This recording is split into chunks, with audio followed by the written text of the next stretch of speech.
जावेद साहब की कनपटी पे अगर बंदूक रख दोगे और कहोगे कि भारत को या तो नुकसान पहुंचाओ या हम तुम्हें गोली मार देंगे, जावेद साहब कहेंगे मुझे गोली मार दो।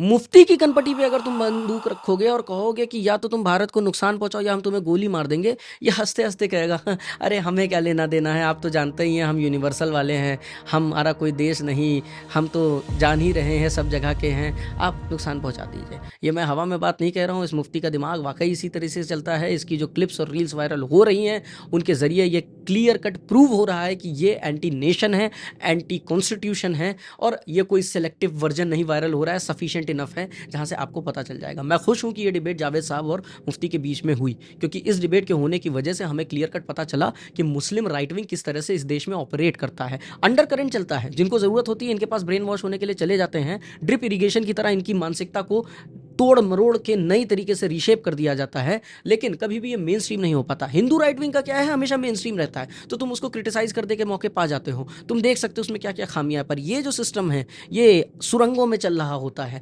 लेकिन मुफ्ती साहब के मेन स्ट्रीम होने की वजह से पहली बार ये सुरंगों से निकलकर सभी के सामने पहुंचा। जब इनके पुराने वीडियोस निकालने शुरू किए गए तो वहां पे आपको दिखना शुरू हुआ कि किस किस लेवल की बकवास बातें मुफ्ती ने कर रखी है, किस किस लेवल की बकवास इन्होंने फैला रखी है। और ये पहली बार हुआ है इस मुफ्ती के मेन स्ट्रीम होने पर, जब ऐसे कट्टरपंथी को गरियाने में ना लिबरल्स जरा सा भी कसर खा रहे हैं ना सेंट्रिस्ट।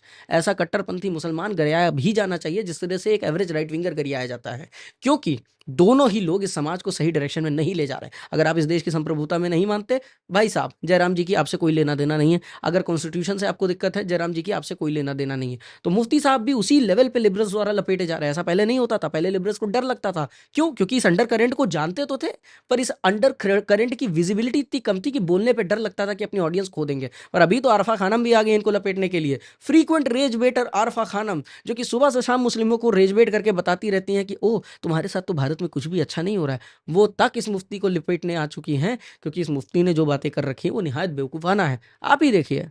याद रखें, इस मुल्क में हमारा अप्रोच गलत रहा, हमने गलत अप्रोच इख्तियार किया। हम ये कहते फिरते रहे कि हमारा वतन हमारे दीन से ज्यादा मुकद्दस है। हमने ये एतराफ किया कि सेक्युलर निजाम हमारे निजाम से ज्यादा मुकद्दस है। हम कुफरिया अल्फाज कहते रहे, हम ऐसे अल्फाज और ऐसे जुमले अपनी जुबान से निकालते रहे कि फुला दरबार से जो फैसला हो जाएगा हम खामोशी से तस्लीम कर लेंगे। क्या फुला दरबार अगर शरीयत के खिलाफ हुक्म दे, क्या तुम तस्लीम करोगे? क्या तुम तस्लीम करोगे? याद रखो, वमा कान लिमुमिनिन वला मुमिना इज़ा क़दल्लाहु व रसूलुहु अमरन अन यकून लहुमुल खियरतु मिन अमरिहिम। किसी भी मोमिन मर्द और मोमिन औरत के लिए यह जायज़ नहीं है, यह गुंजाइश नहीं है कि अगर अल्लाह ने किसी मामले में कोई फैसला कर दिया तो अब अल्लाह को छोड़कर गैरुल्लाह को हकम बनाए। यह जायज़ नहीं है कि अल्लाह को छोड़कर, अल्लाह के फैसले को छोड़कर अपने मनपसंद ख्वाहिशात पर मबनी फैसलों पर जो है एतमाद करे और इसकी इत्तिबा करे। अब आप मुझे बताइए, आप एक ऐसे एथीस्ट के साथ जाना चाहेंगे जो इस देश के संविधान, इसके कायदे कानून और इस देश की संप्रभुता के लिए गोली खा ले, या फिर आप एक ऐसे थीस्ट के साथ जाएंगे जिसने ये बातें की हैं? रिलीजन को अगर आइडियोलॉजी के सेंस में हम देखना शुरू कर दे तो it is one of the finest weapons one can have, जिससे आप अगले व्यक्ति को ब्रेन वॉश करके किसी भी हद तक ले जा सकते हैं। मौलाना साहब रिलीजन को उसी तरह से यूज़ करते हैं। इनके जैसे कट्टरपंथी मौलाना जब तक इस देश में मौजूद हैं, इस देश का न सिर्फ हिंदू परेशान है, मुसलमान भी परेशान है। हिंदू अगर सुनेगा तो उसे आसपास के अपने मुसलमान से दिक्कत होगी कि मेरे आसपास का जो मुसलमान है उसके अंदर ऐसे विचार हो सकते हैं, और जो मुसलमान है एवरेज, उसको जो हिंदू राइट विंग के लोग आके कहेंगे भाई बोल भारत माता की जय, भाई बोल वंदे मातरम। उनका लगातार नेशनलिज्म का, भारत से प्रेम का टेस्ट होता रहेगा। बीते 8-10 सालों में ये डिबेट आपने बार बार देख रखी होगी, जहां पे पूछा जाता है कि आप कौन होते हैं अगले आदमी के नेशनलिज्म को क्वेश्चन करने वाले? राइट विंगर कौन होते हैं मुसलमानों का नेशनलिज्म क्वेश्चन करने वाले? जितने गलत राइट विंगर है ना, उतनी ही गलती इस तरह के मौलानाओं की है। ये मौलाना ना सिर्फ कुछ लोगों को इन्फ्लुएंस करके उनके अंदर के नेशनलिज्म के भाव को खा जाना चाहते हैं, उनके अंदर भारत के कल्चर के प्रति हेट्रेड भरना चाहते हैं, बल्कि ये मौलाना इन लोगों को भी ब्रेन वॉश कर रहे हैं।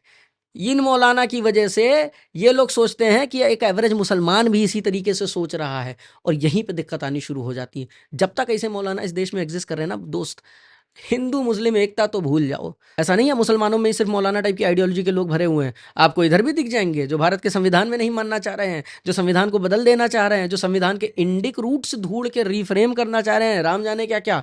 तो ये दोनों के दोनों आइडियोलॉजिकल लेवल पे एक ही तरह के खतरनाक है। बस इधर मामला थोड़ा और खतरनाक हो जाता है क्योंकि इधर देश से भी प्रेम नहीं है। इधर क्या है कि ये इनको कूटने आ जाएंगे, इधर क्या है कि ये अपने यहाँ जो दूसरे दबे कुचले लोग हैं उनको कूटने आ जाएंगे। तो दैट्स द ओनली डिफरेंस। पर हैं दोनों के दोनों ही खतरनाक। आने वाले समय में 2-3 चीज़ें होने वाली हैं। पहली ये कि ये मौलाना साहब के ऊपर जांच बैठेगी, इनकी फंडिंग निकाली जाएगी। ये बात क्लियर है कि इनका जो ट्विटर अकाउंट है वो मलेशिया से ऑपरेट हो रहा है, तो इस चीज़ को लेकर भी लोगों ने लपेटना शुरू कर दिया कि मलेशिया से काहे ऑपरेट हो रहा है। दूसरी ये कि या तो ये अपॉलजी सामने रखेंगे, क्लैरिफिकेशन सामने रखेंगे, या फिर ये देश छोड़ के भाग जाएंगे जैसे इनका बाप जाकिर नायक भागा था। इन 2-3 सिनेरियो के अलावा कोई तीसरा सिनेरियो नहीं होने वाला है। अगर इनको इस देश में रहना है तो भारत माता की जय, भारत सर्वोपरि, भारत सबसे बढ़िया, ये कहना पड़ेगा। भारत के संविधान को इन्हें रिस्पेक्ट करना पड़ेगा क्योंकि मोदी अमित शाह ने कुछ किया नहीं किया, अब संविधान को सैक्रोसेंट बना दिया है, संविधान को एक पवित्र ग्रंथ की तरह पेश कर दिया है। और अभी क्या है, संविधान को जैसे तुम हाथ लगाओगे, कुछ भी उल्टा सीधा बोल दोगे, दे सोटा सोटा तुम्हें पड़ेंगे। अगर मौलवी साहब ने संविधान के अगेंस्ट उल्टे शब्द ना कहे होते, अगर मौलवी साहब ने सिर्फ और सिर्फ भारत के अगेंस्ट उल्टे शब्द कहे होते, तो एक सेकंड के लिए बच जाते। दिक्कत ये होगी कि इन्होंने संविधान को भी लपेट दिया है। संविधान को लपेटने पर भाजपा यूपी में नहीं जीत पाई, जबकि लपेटा भी नहीं था पर हवा बनी थी। तो भैया जब बीजेपी नहीं बच पाई, इतनी स्ट्रांग फोर्स होकर संविधान से नहीं बच पाई, तो बाबू तुम अपनी क्यूट शक्ल के साथ बचोगे तो नहीं।